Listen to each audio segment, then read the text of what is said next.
Hi hello friends, welcome back to my channel. ಇಷ್ಟವಿಲ್ಲದ ಮದುವೆ ಭಾಗ 38. ಈ ರೀತಿಯ ಸಿಲ್ಲಿ ವಿಷಯಕ್ಕೆ ನಾನೇನೋ ಅಂತ ಸಮಾಧಾನ ಮಾಡಲಿ? ನಾನೇನೋ ಹೇಳಿದರೆ ನೀವು ನನ್ನ ಲವ್ ಮಾಡ್ತಿಲ್ಲ, ನಿಮಗೆ ಈಗೀಗ ನನ್ನ ಜೊತೆ ಬೋರ್ ಆಗ್ತಿದೆ ಅಲ್ವಾ ಅನ್ನೋ ಗೋಳು. ನಿಜ ಮಗ, ಹಾಗೆಲ್ಲ ಹೇಳೋವಾಗ ತೆಗೆದು 4 ಬಾರಿಸ್ಬಿಡ್ಬೇಕು ಅನಿಸುತ್ತೆ. ಇಲ್ಲಿ ಕೆರ್ಕೊಳ್ಳೋಕ್ಕೂ ಪುರ್ಸೊತ್ತಿಲ್ಲದ ಹಾಗೆ ವರ್ಕ್ ಇರುತ್ತೆ. ಕಾರ್ ಮಾಡೆಲ್ ಫೈನಲ್ ಮಾಡುವುದರಿಂದ ಡಿಸೈನ್ ಎಲ್ಲ ನಾನೇ ನೋಡ್ಕೋಬೇಕು. ಆ ಸಮಯದಲ್ಲಿ ಮನು ನನ್ನ ರಿಂಗ್ ಫಿಂಗರ್ದು ಉಗುರು ಕಟ್ಟಾಯಿತು, ನನ್ನ ಪಿಂಕ್ ಬ್ಯಾಗ್ ಚಿಪ್ ಹೋಯಿತು, ನನ್ನ ಸ್ಕೂಟಿಯ ಬ್ಯಾಕ್ ಸೈಡ್ ಸ್ಕ್ರಾಚ್ ಆಗಿದೆ. ಹೀಗೆ ಒಂದೋ ಎರಡೋ, ಯಪ್ಪ, ಪ್ರತಿ ವಾರಕ್ಕೊಂದು ಗೋಳು ಇದ್ದದ್ದೇ. ಇನ್ನು ಮನು, ನನ್ನ ಕೆಲಸ ಮುಗೀತು, ಶಾಪಿಂಗ್ ಹೋಗೋಣವಾ, ಲಂಚ್ ಮಾಡೋಣವಾ, ಫಿಲ್ಮ್ ಒಳ್ಳೇದಿದೆ, ಪ್ಲೀಸ್ ಕರ್ಕೊಂಡು ಹೋಗು. ಯಪ್ಪ, ಇಷ್ಟೇ ಅಲ್ಲ, ಇನ್ನೂ ಇದೆ. ಇದೆಲ್ಲ ಅವಳು ಕೇಳೋದು ನಾನು ಎಮರ್ಜೆನ್ಸಿ ವರ್ಕಲ್ಲಿರುವಾಗ. ನನ್ನ ಕೆಲಸದ ಬಗ್ಗೆ ನಿನಗೂ ಗೊತ್ತು. ಈಗ ನೀನೇ ಹೇಳು. ಅವಳ ಈ ಸಿಲ್ಲಿ ವಿಷಯಕ್ಕೆ ತಲೆ ಕೆಡಿಸಿಕೊಂಡು ಅವಳ ಹಿಂದೆ ಹೋಗಿ ನಾನು ಹುಟ್ಟು ಹಾಕಿದ ಕಂಪನಿಗೆ ಲಕ್ಷಗಟ್ಟಲೆ ಲಾಸ್ ಮಾಡಿಕೊಳ್ಳಲ್ಲ? ನನ್ನ ಬಗ್ಗೆ, ನನ್ನ ಫ್ಯಾಮಿಲಿ ಬಗ್ಗೆ, ಈವನ್ ನನ್ನ ಕಂಪನಿ ಹಾಗೂ ಅದಕ್ಕಾಗಿ ನಾನು ಪಡ್ತಿರೋ ಕಷ್ಟ ಎಲ್ಲ ಅವಳಿಗೆ ಗೊತ್ತು. ಆದರೂ ನನ್ನ ಬಗ್ಗೆ ಅಷ್ಟು ಯೋಚನೆ ಮಾಡೋಲ್ಲ ಅವಳು. ಆಗೆಲ್ಲ ಇಷ್ಟು ಏಜ್ ಗ್ಯಾಪ್ ಇರೋ ಹುಡುಗಿ ಬೇಡವಿತ್ತು.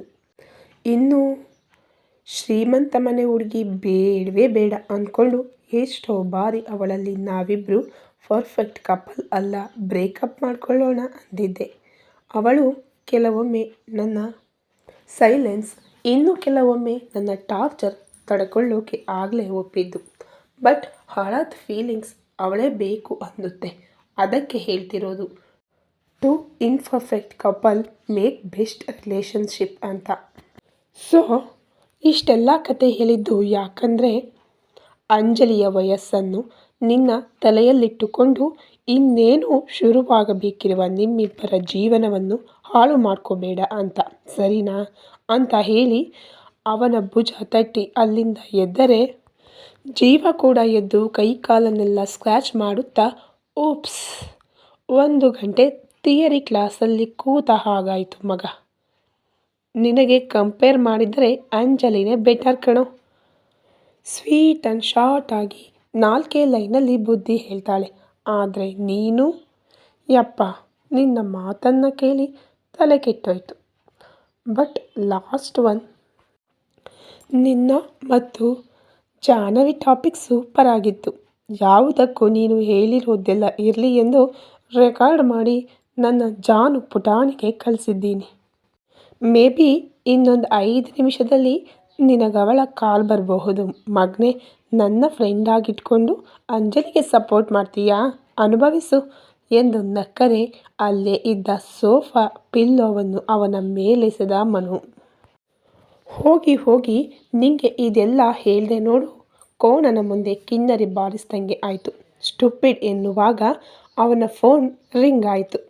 ಜೀವ ನಾಲಿಗೆ ಹೊರಚಾಚಿ ಅಣಕಿಸಿ ನಕ್ಕರೆ ಮನು ಹಣೆ ನೀವಿಕೊಂಡು ಮೊಬೈಲ್ ಹಿಡಿದು ಅವನ ಕೋಣೆಯತ್ತ ನಡೆದನು. ಇತ್ತ ಜೀವ ಮಾತು ಕೇಳಿದ ಅಂಜಲಿಯ ಅಳು ನಿಂತಿದ್ದರೂ ಅವನು ಏನೆಂದು ಅವಳಿಗೆ ಅರ್ಥವಾಗಿರಲಿಲ್ಲ. ಅವನು ಕೇಳಿದ ಒಂದು ಕ್ಷಮೆಯಿಂದ ಮನಸ್ಸಲ್ಲಿ ಇಷ್ಟರವರೆಗೆ ಇದ್ದ ಭಾರ ಹಗುರಾದಂತಹ ಅನುಭವವಾದಾಗ ಎದ್ದು ವಾಶ್ರೂಮ್ಗೆ ಹೋಗಿ ಮುಖ ತೊಳೆದವಳು ಕನ್ನಡಿಯಲ್ಲಿ ತನ್ನ ಪ್ರತಿಬಿಂಬ ನೋಡಿಕೊಂಡು, ಅಲ್ಲ, ನನಗೆ ಏನಾಗ್ತಿದೆ? ಅವನು ಪದೇ ಪದೇ ನನ್ನ ವಯಸ್ಸನ್ನೇ ಕಾರಣವಾಗಿಟ್ಟುಕೊಂಡು ನಾವಿಬ್ಬರು ಪರ್ಫೆಕ್ಟ್ ಕಪಲ್ ಅಲ್ಲ, ಇನ್ನು ನಮ್ಮಿಬ್ಬರ ಫ್ಯೂಚರ್ ಬಗ್ಗೆ ಏನೇನೋ ಹೇಳಿದ್ದು ಕೇಳಿಕೊಂಡು ಅಷ್ಟೊಂದು ಅಳುತ್ತಿದ್ದ ನಾನು ಅವನೊಂದು ಸಾರಿ ಕೇಳಿದಾಗ ಯಾಕೆ ಅಳು ನಿಲ್ಲಿಸಿದೆ? ಓ ಗಾಡ್, ನನಗೇನೋ ಆಗ್ತಿದೆ. ನನ್ನನ್ನು ಅಷ್ಟೆಲ್ಲ ಹೀಯಾಳಿಸಿ ಅವಮಾನಿಸಿದವನ ಮೇಲೆ ನನಗೆ ಕೋಪ ಇತ್ತು ಕೂಡ. ಆದರೆ ಸ್ವಲ್ಪ ದಿನದಿಂದ ನನ್ನಲ್ಲಿ ಏನೋ ಬದಲಾವಣೆ ಆಗ್ತಿದೆ. ನನ್ನತ್ತ ಕೈ ತೋರಿಸಿದವರ ಸೊಕ್ಕನ್ನು ಮುರಿದು ಬರುತ್ತಿದ್ದ ನಾನು ಈ ದಿನ ಜೀವನನ್ನು ಕ್ಷಮಿಸಲು ಕಾರಣ ಏನು? ಸಮಥಿಂಗ್ ಈಸ್ ಹ್ಯಾಪನಿಂಗ್ ಎಂದವಳು ಮುಖ ಒರೆಸಿ ಸೀರೆ ಸರಿ ಮಾಡಿಕೊಂಡು ಹೊರಬಂದಳು. ಆಗಲೇ ಅವಳ ಕೆಲಸದ ಅವಧಿ ಮುಗಿದಿದ್ದರೂ ಕಿಚನ್ ಕಡೆ ಹೋದವಳಿಗೆ ಜೀವಾ ಜೊತೆ ಮದುವೆಯಾಗುತ್ತಿರುವುದಕ್ಕೆ ಅವಳೆಲ್ಲ ಸ್ಟಾಫ್ಗಳಿಂದ ಶುಭಾಶಯಗಳ ಸುರಿಮಳೆಯೇ ಸಿಕ್ಕಿತ್ತು. ಒಂದರ್ಧ ಗಂಟೆ ಅಲ್ಲಿ ಕಳೆದು ತನ್ನ ರೂಮಿನತ್ತ ಹೊರಟವಳ ಮೊಬೈಲಿಗೆ ವಿ ನೀಡ್ ಟು ಟಾಕ್ ಎನ್ನುವ ಐಶ್ವರ್ಯ ಮೆಸೇಜ್. ತಾವು ಮೂವರಿದ್ದ ಗ್ರೂಪ್ನಲ್ಲಿ ಬಂದದ್ದನ್ನು ನೋಡಿ ನಸುನಕ್ಕವಳು ಅರ್ಧ ಗಂಟೆ ಬಿಟ್ಟು ತನ್ನ ರೂಮಿಗೆ ಬನ್ನಿ ಎಂದು ಮೆಸೇಜ್ ಮಾಡಿದಳು. ಅದರಂತೆ ಅರ್ಧ ಗಂಟೆ ಬಿಟ್ಟು ಅವರವರ ಕೆಲಸದ ಅವಧಿ ಮುಗಿಸಿದ ಬಾಲಕೃಷ್ಣ ಮತ್ತು ಐಶ್ವರ್ಯ ಅಂಜಲಿಯ ರೂಮಿನಲ್ಲಿದ್ದರು. ಇಬ್ಬರಿಗೂ ಆರೆಂಜ್ ಜ್ಯೂಸ್ ಮಾಡಿಕೊಂಡು ಬಂದು ಅವರ ಜೊತೆ ಕುಳಿತು ತುಂಬ ಮುಖ್ಯವಾದ ವಿಷಯವಿದೆ ಅಂಜು. ಮೊದಲು ಜೀವಾ ಅಂತ ಶುರು ಮಾಡಿದವರ ನೋಡುತ್ತಾ, ಏನು ಸಡನ್ನಾಗಿ ಮಾತಾಡಬೇಕು ಅಂದಿದ್ದು ಅಂತ ಇಬ್ಬರತ್ತಲೂ ನೋಡುತ್ತಾ ಕೇಳಿದರೆ, ಬರೀ ಇದೇ ಯೋಚನೆ ಮಾಡ್ತಿರು. ಅಲ್ಲ, ನಮ್ಮಿಬ್ಬರ ಪ್ರತಿ ಭೇಟಿಯ ಬಗ್ಗೆ ನಿನಗೆ ಗೊತ್ತಿದ್ರೂ ಇದೆಲ್ಲ ಕೇಳ್ತೀಯಲ್ಲ. ಆ ಪುಣ್ಯಾತ್ಮ ಆತುರಕ್ಕೆ ಹುಟ್ಟಿದವನ ಹಾಗೆ ಮೊದಲು ಬಾಯಿಗೆ ಬಂದ ಹಾಗೆ ಮಾತಾಡೋದು, ಆಮೇಲೆ ಸಾರಿ ಕೇಳೋದು. ಇಷ್ಟು ದಿನ ಏಜ್ ವಿಷಯದಲ್ಲಿ ನಿನಗೆ ತುಂಬ ಹರ್ಟ್ ಆಗೋ ಹಾಗೆ ಮಾತಾಡಿದ್ದೀನಿ ಅಂತ ಸಾರಿ ಕೇಳಿದ್ದ ಅಷ್ಟೆ ಎಂದವಳ ಮಾತಿಗೆ ಇಬ್ಬರು ಅವನಿಗೊಂದಿಷ್ಟು ಬೈದುಕೊಂಡು, ಹೌದು, ಗಂಗಾಧರ್ ಸರ್ ಕ್ಯಾಬಿನಲ್ಲಿ ತುಂಬ ಹೊತ್ತು ಇದ್ರಿ, ಇಬ್ಬರು ಏನಾದರೂ ಪ್ರಾಬ್ಲಮ್ ಇದೆಯಾ ಅಂತ ಕಾಳಜಿಯಲ್ಲೇ ಕೇಳಿದ ಬಾಲಕೃಷ್ಣನನ್ನು ನೋಡಿ ನಸುನಕ್ಕವಳು. ತನ್ನ ಹಾಗೂ ಜೀವಾ ಗತ ಜೀವನವನ್ನು ಸೂಕ್ಷ್ಮವಾಗಿ ಅವರಿಬ್ಬರಿಗೂ ಹೇಳಿದಾಗ ಇಬ್ಬರು, ವಾಟ್, ಜೀವಾ ನಿನ್ನ ಸ್ವಂತ ಅತ್ತೆಯ ಮಗನಾ ಎಂದ ಇಬ್ಬರು ಬಹು ದೊಡ್ಡ ಆಘಾತದಲ್ಲೇ ಇದ್ದರು. ಅಂಜಲಿ ತನ್ನ ತಂದೆಯನ್ನು ಕಳೆದುಕೊಂಡ ಬಳಿಕ ವೈಯಕ್ತಿಕ ಜೀವನದ ಬಗ್ಗೆ ಯಾರಲ್ಲೂ ಏನೂ ಹೇಳಿದವಳಲ್ಲ. ಅದರಲ್ಲೂ ಅಪ್ಪನ ಕುಟುಂಬವನ್ನು ಮರೆತೇ ಜೀವಿಸುತ್ತಿದ್ದಳು. ಗಿರಿಧಾಮಕ್ಕೆ ಬಂದು ಬಾಲಕೃಷ್ಣ ಹಾಗೂ ಐಶ್ವರ್ಯ ಸ್ನೇಹಿತರಾದಾಗ ಅವರಲ್ಲಿ ತನ್ನ ಬಗ್ಗೆ ಹೇಳುವಾಗ ದಾಮಿನಿ ಅತ್ತೆಯಾಗಬೇಕು ಎಂದಿದ್ದಳೇ ಹೊರತು ಸೋದರತ್ತೆ ಎನ್ನುವ ವಿಷಯ ಯಾವತ್ತೂ ಬಾಯಿ ಬಿಟ್ಟವಳಲ್ಲ. ಅವರು ಕೂಡ ಫ್ಯಾಮಿಲಿ ವಿಷಯ ಬಂದರೆ ಮೌನ ತಾಳುವವಳ ಬಳಿ ಎಂದು ಯಾವ ವಿಷಯವನ್ನೂ ಕೆದಕಿ ಕೇಳಿದವರಲ್ಲ. ಅಂಥದರಲ್ಲಿ ಈಗ ಅವಳು ಹೇಳಿದ ವಿಷಯವನ್ನೆಲ್ಲ ಕೇಳಿದ ಇಬ್ಬರು ಮೌನ ತಾಳಿದ್ದರು. ನಿಮಿಷಗಳ ಬಳಿಕ, ಅಂಜು, ಜೀವನಿಗೆ ನೀನು ಸೋದರ ಮಾವನ ಮಗಳು ಅನ್ನೋದು ಗೊತ್ತಿರಲಿಲ್ವಾ ಎಂದು ಬಾಲಕೃಷ್ಣ ಕೇಳಿದಾಗ, ಬಹುಶಃ ಅವನಿಗೂ ಗೊತ್ತಿರಲಿಕ್ಕಿಲ್ಲ. ಗೊತ್ತಿದ್ದಿದ್ರೆ ಆಂಟಿ ಜೊತೆ ಮಾವನ ಮಗಳೇ ಅಂದ್ಕೊಂಡು ನನ್ನ ಸುತ್ತಮುತ್ತಲೇ ತಿರುಗುತ್ತಾ ನನಗೆ ಮತ್ತಷ್ಟು ಹಿಂಸೆ ಕೊಡ್ತಿದ್ದ ಅನ್ಸುತ್ತೆ ಅಂತ ನಗುತ್ತಾ ಹೇಳಿದವಳನ್ನು ನೋಡಿ ಐಶ್ವರ್ಯ ಬಾಲಕೃಷ್ಣ ಮುಖ ನೋಡಿಕೊಂಡರು. ಅಂಜು, ನಿನ್ನಲ್ಲಿ ಏನೋ ಚೇಂಜಸ್ ಆಗ್ತಿದೆ ಕಣೆ. ಫಾರ್ ದಿ ಫಸ್ಟ್ ಟೈಮ್ ಜೀವಾ ಬಗ್ಗೆ ಮಾತನಾಡುವಾಗ ನೀನು ಇರಿಟೇಟ್ ಆಗ್ತಿಲ್ಲ ಅಂತ ಐಶ್ವರ್ಯ ಆಶ್ಚರ್ಯದಲ್ಲಿ ಹೇಳಿದರೆ, ನನಗೂ ಹಾಗೆ ಅನ್ನಿಸ್ತಾ ಇದೆ ಯಶು. ಈ ಹಿಂದೆಯೆಲ್ಲ ಅವನ ಜೊತೆ ಜಗಳ ಆದರೆ ಅವನನ್ನು ಕೊಲ್ಲುವಷ್ಟು ಕೋಪ ಬರ್ತಿತ್ತು. ಈಗ ನನ್ನ ಜೊತೆ ಅವನು ಬದಲಾಗಿದ್ದಾನೆ. ಇತ್ತೀಚೆಗೆ ಪ್ರತಿ ಸಲ ಅವನು ನನಗೆ ಹರ್ಟ್ ಮಾಡಿದ್ರು ಎಂಡ್ ಆಫ್ ದಿ ಡೇ ನನ್ನಲ್ಲಿ ಸಾರಿ ಕೇಳ್ತಾನೆ. ಅವನು ಸಾರಿ ಕೇಳಿದ ಮರುಕ್ಷಣ ನನಗವನ ಮೇಲೆ ಕೋಪ ಬೇಸರ ಏನೂ ಇರೋಲ್ಲ ಎಂದವಳ ಮಾತಿಗೆ ಇಬ್ಬರು ಮತ್ತೊಮ್ಮೆ ಮುಖ ನೋಡಿಕೊಂಡು, ಫೈನಲಿ ಇಬ್ಬರು ಬದಲಾಗ್ತಾ ಇದ್ದೀರಾ. ಹಾಗೆಯೇ ಫ್ಯಾಮಿಲಿಗೋಸ್ಕರ ಆಗುತ್ತಿರುವ ನಿಮ್ಮ ಈ ಮದುವೆ ನಿಮ್ಮಿಬ್ಬರನ್ನು ಬದಲಾಯಿಸುತ್ತಿದೆ. ಅದಕ್ಕೆ ಹೇಳೋದು ಅಂಜು, ಮುಂದೆ ಆಗುವುದನ್ನು ಈಗಲೇ ನೆನೆಸ್ಕೊಂಡು ಕೊರಗಬಾರ್ದು. ಆಗುವ ಸಮಯಕ್ಕೆ ಅದೇನೆಲ್ಲ ಬದಲಾವಣೆ ಆಗಬೇಕು ಅದು ಹಾಗೆ ಆಗುತ್ತೆ. ನಿಮ್ಮ ಮದುವೆಯಾದ ಮೇಲೆ ನೀವಿಬ್ಬರೂ ಹಳೆಯ ಜಗಳ ಬೇಸರವನ್ನೆಲ್ಲ ಮರೆತು ಖುಷಿಯಾಗಿರಬೇಕು ಎಂದ ಬಾಲಕೃಷ್ಣನ ಮಾತಿಗೆ ಐಶ್ವರ್ಯ ಕೂಡ, ಹೌದು ಅಂಜು.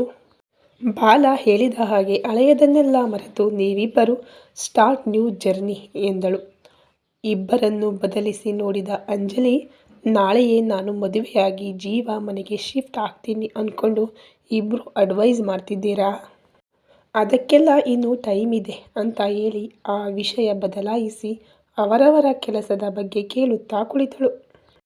ಮರುದಿನ ಬೆಳಿಗ್ಗೆಯಿಂದ ಗಿರಿಧಾಮದಲ್ಲಿ ಎಂದಿನಂತೆ ದಿನಚರಿ ಶುರುವಾಗಿದ್ದರೂ ಬದಲಾಗಿರುವ ಒಡೆಯನ ಹೊಸದಾದ ಆದೇಶಕ್ಕಾಗಿ ಎಲ್ಲ ಡಿಪಾರ್ಟ್ಮೆಂಟ್ ಕಾಯುತ್ತಿದ್ದವು.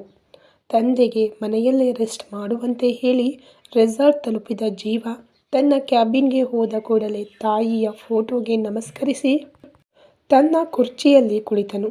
ನಿನ್ನೆ ತಂದೆಯ ಜೊತೆ ಜಯಕರ್ ಸ್ವಲ್ಪ ಅವನ ಕೆಲಸದ ಬಗ್ಗೆ ಮಾಹಿತಿ ಕೊಟ್ಟಿದ್ದ ಕಾರಣ ಟೇಬಲ್ ಮೇಲಿದ್ದ ಲ್ಯಾಪ್ಟಾಪ್ ತೆರೆಯುವಾಗ ಒಳಗಡೆ ಬಂದ ಜಯಕರನನ್ನು ನೋಡಿ ಎದ್ದು ನಿಲ್ಲಲು ಹೋದವನನ್ನು ಕೂರುವಂತೆ ಹೇಳಿ, ಎಸ್ ಜೀವ, ಅದೇನೋ ಚೇಂಜಸ್ ಬೇಕು ಅಂತ ಸರ್ ಬಳಿ ಹೇಳಿದೆಯಂತೆ, ಒಮ್ಮೆ ನನಗೂ ವಿವರಿಸಿ ಹೇಳು.